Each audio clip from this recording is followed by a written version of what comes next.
gentlemen. Ladies and gentlemen. From Germany, broadcasting to the world and beyond. You're listening to the 𝐻eartcoreSales Show. We talk, you listen. This is your host, Lily Mazzani, presenting to you the most interesting guests about sales and personal development. Stay tuned. Let's get on with the show.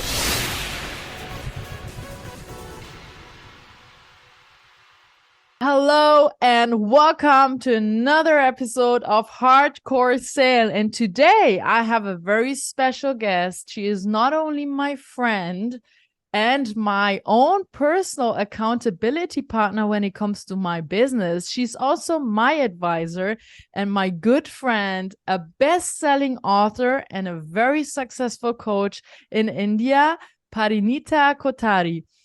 Welcome to 𝐻eartcoreSales.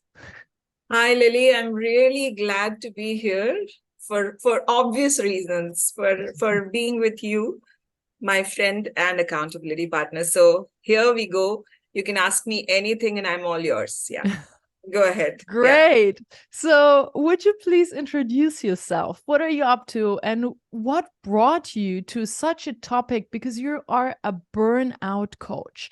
So what's the story behind this? Okay.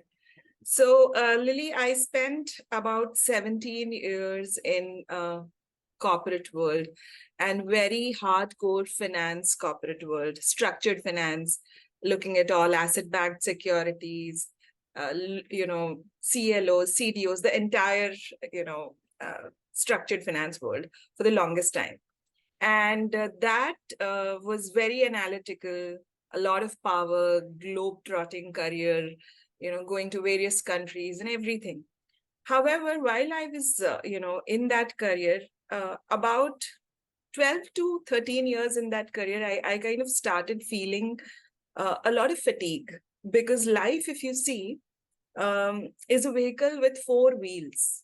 And those four wheels have career as one, wealth as one, there's health and relationships as well. So while my career was flourishing and wealth was also coming in some form, my other two aspects, the two other wheels, the health and relationships were suffering simply because I had two small children at home and there was a lot of travel and daily commute and huge responsibilities and long hours. So one of the things that kind of comes in when there is a global setup of organizations is that you work for multiple time zones at, in one go. And that sometimes can be really, really difficult. And in that, what really happened was that I started feeling the burnt on my health. My blood pressure would increase and, I feel nausea every day, but I wouldn't pay attention. Between those meetings and talking to clients and things like that, I would forget about drinking water, having my lunch. Because everything was always on a firefighting mode. And there, it reached a point where one day I collapsed in office. Like I just fell. I had a blackout. And I was rushed to the hospital and where they told me that I was just 5 minutes away from a stroke. And that really opened my eyes because I had totally ignored, my health. And that was a severe case of burnout and I hadn't realized it. So I decided to work on myself. So I took a break and then moved on, working. I got coached myself for a good year and a half with my wonderful coaches. And that's when I worked on it. And now I've been in this business for about 4 years where I've been coaching so many people, almost 10,000 people in various ways in seminars and sessions. And about 1,100 people one-to-one. So that has been a lot of coaching. Yes. And hence now I have created my own coaching practice with the focus on burnout management. Oh my God. Because this is a global phenomena. It's more than an epidemic, a pandemic, Lily. If I just give you the numbers, burnout is right now a reality for almost 50% of the world's population. 50? Of the working population. Worldwide. In India, In India itself, and I'll give you the numbers because I'm very much on top of those numbers in India. About every 4 out of 10 people are severely burnt out who are working. And this is only from the organized space. And if you name it, millennials are burnt out. The Gen Z is burnt out. So almost everybody who is working right now is struggling with some form or the other of stress, overwhelm, extra hours, and things like that. And yeah. Can I ask you something? Yes. I get the fact that you have been burned out because you were a working mom, 2 small kids, multiple time zones. You were in a leadership position, having a team. Okay, good. But how come that millennials and Gen Z are burned out? I mean, millennial is like 23. What happens between the age of 0, like a baby, and 23, that a 23-year-old is burned out? How does that come? I mean, for you, I understand you were a manager, but what about a 20-year-old young dude? So the biggest reason there, and it's a fantastic question, Lily, the biggest reason there is that this generation of Gen Zs and millennials is always available. They do not understand the concept of a day end. And there's a fear of missing out. And with technology, this has been like a recent phenomena, right? Maybe about 7-8 years that everybody has a cell phone and they're always available on emails and, WhatsApp and various other forums. So people have been sleeping with that gadget. People have been using it since morning and till the end. So there is an inability to say no or refuse work or anything else that comes with it. And that's when you're always available, you cannot wind down. And that's why they are precisely burnt out. And there's a fear of missing out. More than really saying, inability to say no, it's the fear that I will miss out on something. So I have to be there. It's a competitive world or whatever it is. But basically, they cannot let go of that opportunity to move ahead.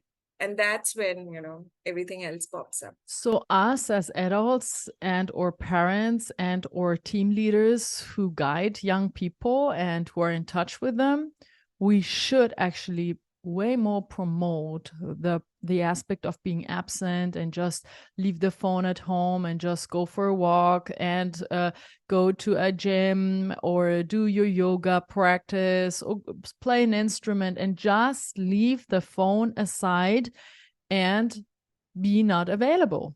Yes.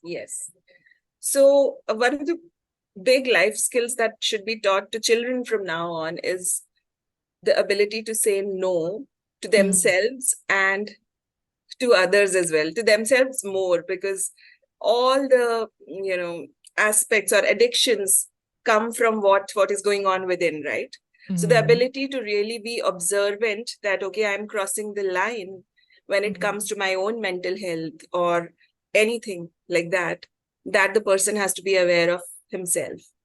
And as you said, it's very important for all the people to invest that time and energy in themselves to reflect and understand what's going on. So when is the time where you would say this is not a normal fatigue or just, a little bit of overload and work and overwhelmed? And where does that end and burnout really start?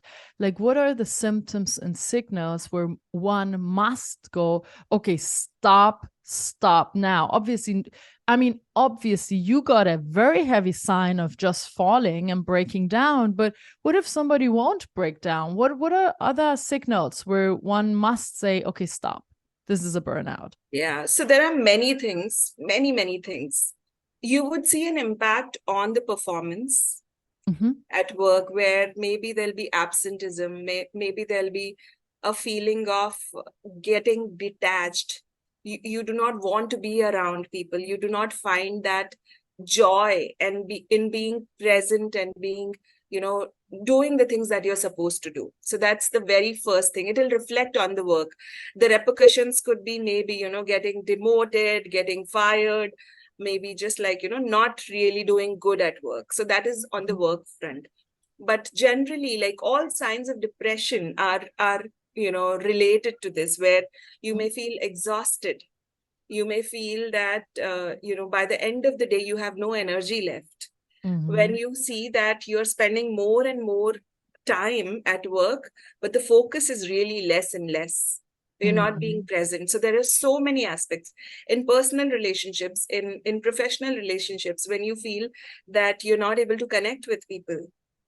These are all signs of burnout. It's basically about really understanding what's going on. And is it coming from like overutilization of available energy? Okay. And how can we deal with it? Hire a coach, just go to bed and sleep for weeks. What is the best approach to this? So taking help always helps. Okay, that's one part. And I would say that you don't have to be under a burnout to seek help. Let that not happen. But from a point of view of taking care, I totally wish that nobody really has to go through the turmoil of a burnout. So young professionals or anybody in your field, or even like, sales or finance or any particular field which requires a lot of, effort and focus and attention and skills, from the very beginning, take care of your energies, which means your physical, mental, emotional, and spiritual spaces. Okay. So you don't have to wait for a heart attack to really wake up and take care of your health. And that's what I would, and how does this happen? It's like, there are various stages to it, but the first thing that somebody needs to understand is that it's about awareness.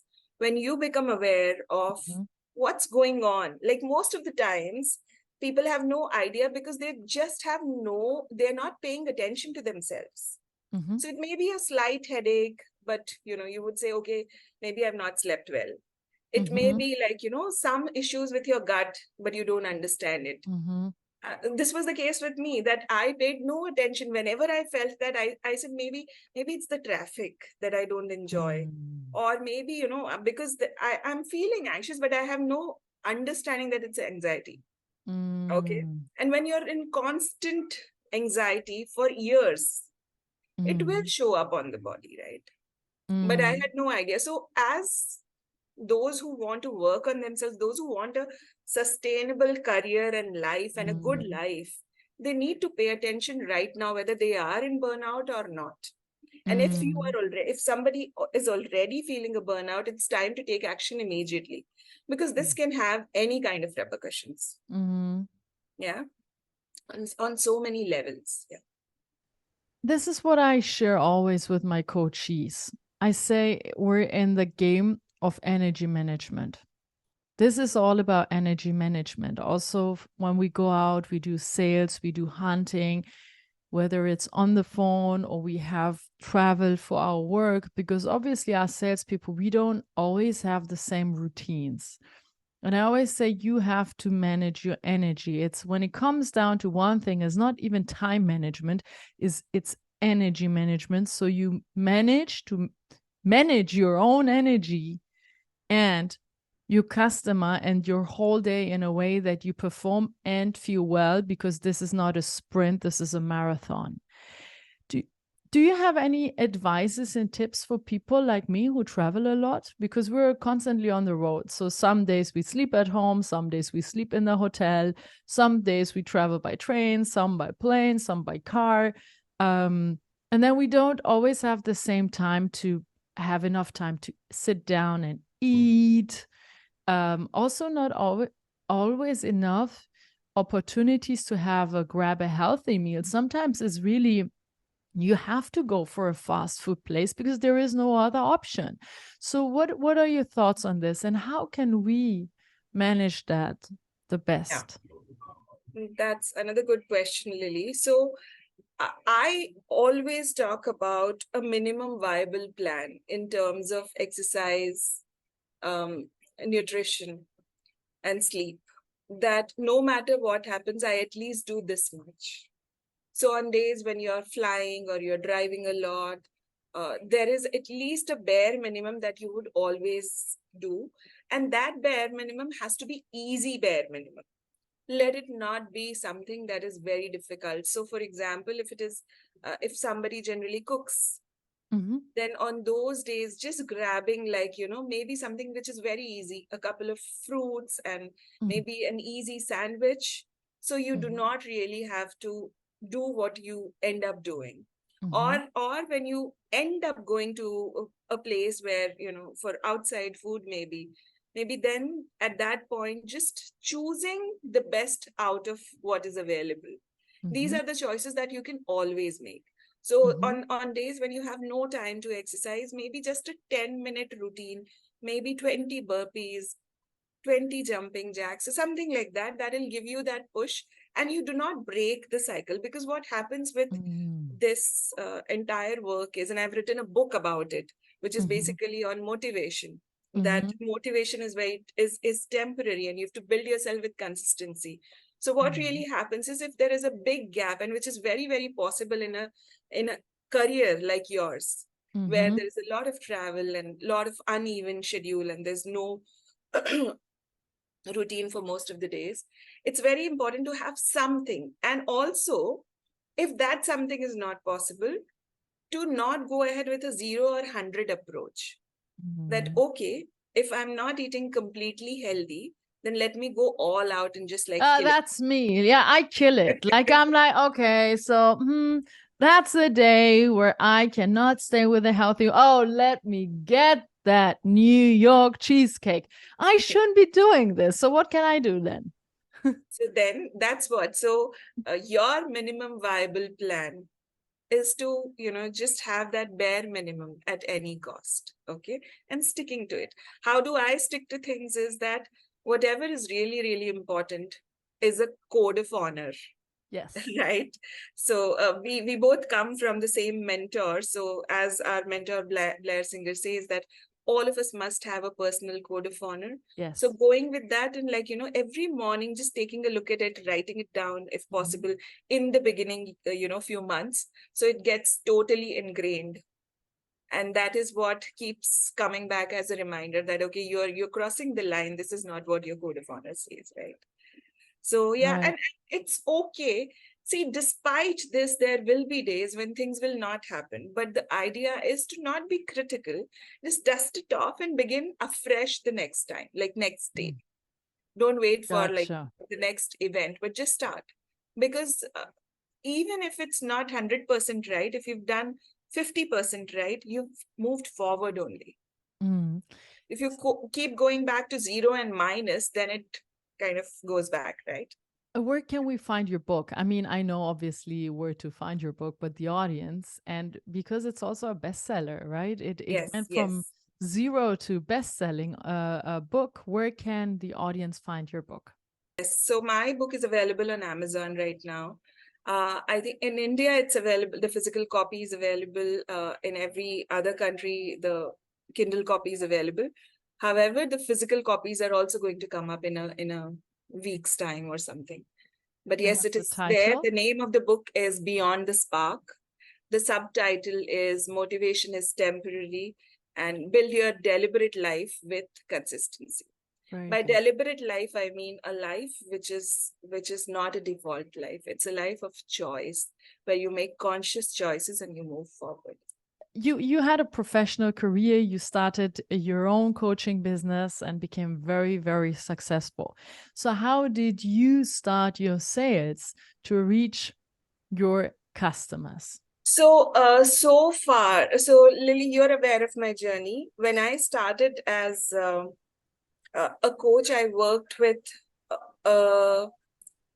another coach who is a very successful coach in India, Dr. Meghna Dikshit, and I'm very grateful that I actually got coached by her, and then we kind of came together. So with her, I got a lot of understanding of human behavior and psychology and things like that, and that has helped me. But what has really worked for me so far is the trust that I've been able to build with the people who already have been coached by me. So a lot of my sales are actually coming from students who have actually, promoted me in some form or the other through the word of mouth. I've not really gone live with ads and things like that. I've not really gone into that space.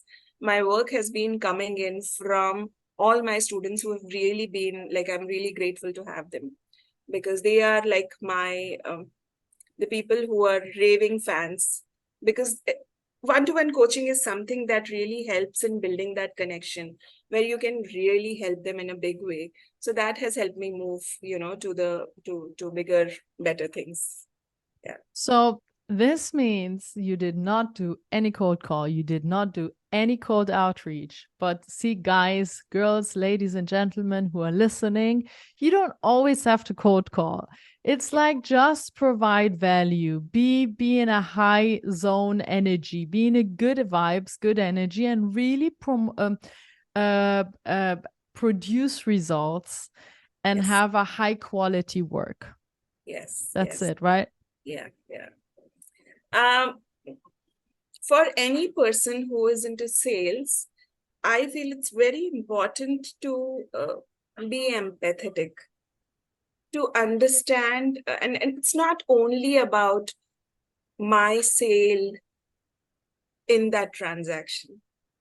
The final thing that I want to see there is the person achieving what he or she wants to achieve.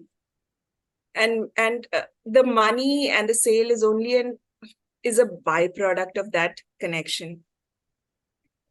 So I think it becomes easier with that approach. And it's not that I consciously do it. It just comes naturally because that has been my intent totally. I've made enough money and I want to make more, obviously. But the idea is to take my product and services to as many people as I can, because I know that it will change their life. It is really, really valuable. And if the numbers are, if it's just the niche that I am in, which is burnout, I don't have a dearth of people who need it. It's just that they need to understand that there is a need, and that is the task. Yeah. Is there already a lot of awareness in society, or is there so much still work to do to make people aware? I don't think there is much awareness, simply because this comes from the place of people really, whether people really want to change at all. Most of the times, like they say, if you ask a fish what is water, they may not be able to say that, right? They may not be able to pinpoint. So when you are deep into a culture where everybody is stressed out, where everybody is working late, everybody is falling sick, and there's a lot of attrition, and there is always a burden, you will never really be able to understand that this is a problem. Somebody needs to show you the mirror at times. Otherwise, we, in our country, at least in India, heart attacks are on rise like anything. There are 27, 25 years old people who have heart diseases. That's because prolonged stress for such a long time. I've seen this happening around me. There were people in my teams. I was a leader myself, but there were people in my teams who were severely, stressed. Because it's also to do with a lot of other things. The expectations, how you've grown up, and what all do you want to achieve, and whether you have the ability to bear the burden or not. Is it outrageous in India, like culturally seen, to say I have a burnout? Is it a joke? Like people go, this is a joke, this is no serious disease, or is it already like, okay, this is serious stuff? No, so nobody discusses burnout, but most of the people do feel it, but they don't talk about it like burnout. Nobody says I'm feeling this, because everybody wants to be the superhero who's providing for the family, moving forward in the career. So it's something, which is really there, but nobody wants to talk about it. But it's like there are banks where there is 50% attrition annually. Like organizations like banks, which are supposed to be really stable, And the organizations are working fine because the systems are in place. But those who work in those small teams, they feel it, right? So if 50% of the population, out of 4 people, if 2 go out every year, you will never be able to build that solid ground, right? Mm. And this is even in the IT sector and so many other places. Can you really recover from a severe burnout? Like Yes. really recover and go back to your old environment and just work differently? Or would you again get sick? No, so like everything else, once you understand the power that your body has, and once you work on bringing those lifestyle related changes in your life, you can go back to the same place, you can go back to any other career, any other organization, it doesn't matter, because the change is within you. It was actually, we may say that it's driven by the environment, but basically it is inability or, non-alignment of things within you that causes a burnout as well. So everything can change. Even cancer can get recovered, right? For people, those who choose to work on themselves. So this is doable. The person has to allow himself or herself like 3 to 6 months to really bring on those aspects and then build on that. Because anything like, studying something for a brief time and then dropping it completely will take you back to the old state. But when you build on it, it becomes your strength. Then you can deal with anything. Yeah. So what are the 2-3 things that we should straight away do when we feel tired? Like, it's end of the year. A lot of people feel tired. Actually, also including me. Like, I'm like, I had a busy year and I'm really looking forward for this a few weeks around Christmas to take off. I'm far away from a burnout because I'm full of energy, but I'm still tired. Like, what are the 2-3 things we should do to increase our recovery over, the time that we have, and what can we do? Like, easy to implement straight away. So I would say that clarity is the power here, which would mean that when you know what you want, you would be able to say no to the things that are distractions or that are really burning up, your energy in some form. Okay. So for that, this is a good time to build up on a plan. With that, I would say, think of all the 4 aspects, which is, your health, your finances, career, and relationships, at least these 4 bare minimum. Apart from that, think of the creative and spiritual aspect as well, on how, how can you incorporate things that really matter, big time to you, things that bring you into flow. So the joy element also has to be planned. Okay. And with all these 5 aspects, if you could just bring up a plan for you and then work around it. Always good to have a community that supports you, because environment is the biggest killer of all this. So having a couple of people who understand that you are on this path and who are also aligned will always help. So you can reach out to them, you can talk to them, you can tell them, like how we currently are functioning, where both of us connect, very regularly, and we talk about what have you done and what have I done and what are the challenges we are facing. So somebody who can help you. And apart from this, naturally going to a coach or somebody who can help you where there are those stressors that need that change. Okay. Very good. Clarity is very, very important, and planning it out and then going ahead with it, being consistent with it. I'm still waiting because for you to mention yoga, right? I'm still waiting for this because you come from India. Everyone, whatever happens, like when I used to travel in India, whatever happened, if I was happy, people would go and do yoga. If I'm sad, go and do yoga. If I'm sick, go and do yoga. If you want to strengthen your bone, go and do yoga. So when are you going to come up with yoga? What role does yoga play in burnout?